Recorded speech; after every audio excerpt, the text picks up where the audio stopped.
শুভ সকাল। আজ 6ই মাঘ 1431, ইংরাজির 20শে জানুয়ারি 2025। 20শে জানুয়ারি 1817 কলকাতায় স্থাপিত হয় হিন্দু কলেজ। এর বর্তমান নাম প্রেসিডেন্সি কলেজ।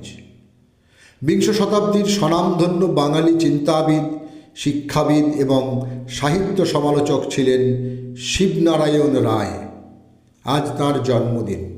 20শে জানুয়ারি 1921 বর্তমান কলকাতায় তিনি জন্মগ্রহণ করেন। 1945 কলকাতার সিটি কলেজের অধ্যাপনা দিয়ে কর্মজীবন শুরু করেন। 1960 ইংরাজি ভাষা ও সাহিত্যের অধ্যাপক হিসেবে তৎকালীন বোম্বাই বিশ্ববিদ্যালয়ে যোগ দেন।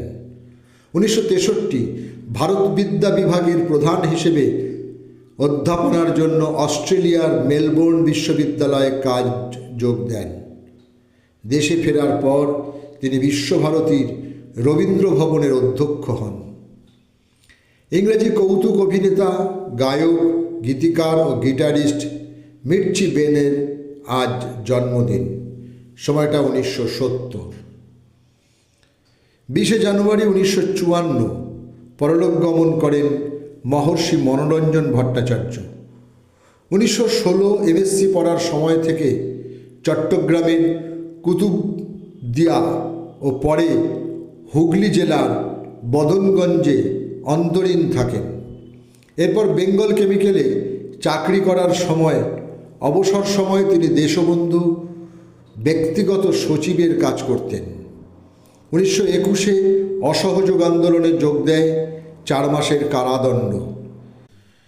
এরপর ডাক্তার দুর্গাপদ ঘোষের মাধ্যমে তাঁর পরিচয় ঘটে শিশির কুমার ভাদুড়ির সঙ্গে। তাঁর আহ্বানে মহর্ষি কলকাতায় থিয়েটার দলে যোগ দেন। শিশির কুমারের পরিচালনায় মনমোহন থিয়েটারে সীতা নাটকে তাঁর বাল্মীকি চরিত্রে অভিনয় দেখে দর্শকেরা অভিভূত হন।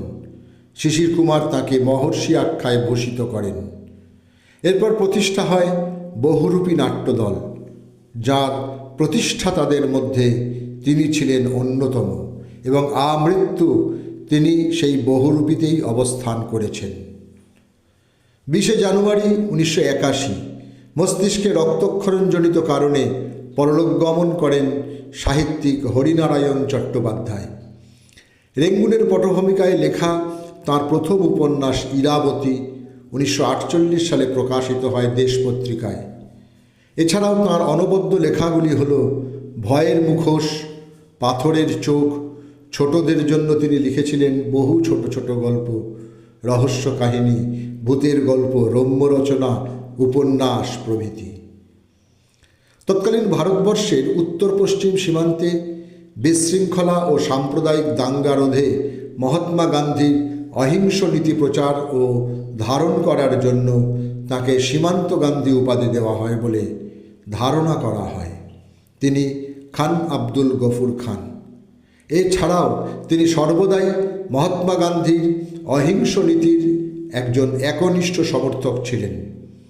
1967 নেহেরু পুরস্কার ও 1987 ভারতরত্ন পুরস্কারে সম্মানিত হন তিনি। তিনিই প্রথম অভারতীয় ব্যক্তি যিনি ভারতরত্ন পুরস্কার অর্জন করেন। আজ তাঁর মৃত্যুদিন। সময়টা 1988।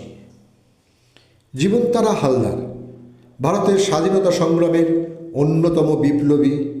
তিনি ছিলেন অনুশীলন সমিতির সদস্য, সাংবাদিক ও সাহিত্যিক। অনুশীলন সমিতির ইতিহাস নামে একটি গ্রন্থ তিনি রচনা করেন। নানান ধরনের স্বদেশি মিষ্টি কিভাবে তৈরি করতে হয় তা বিদেশিদের শেখানোর জন্য ইংরাজিতে বই লেখেন তিনি। বেঙ্গল সুইটস। দেশের বেকার ছেলেদের অর্থাগমের পথ নির্দেশ করেছেন তাঁর avenue of employment for our young man গ্রন্থে।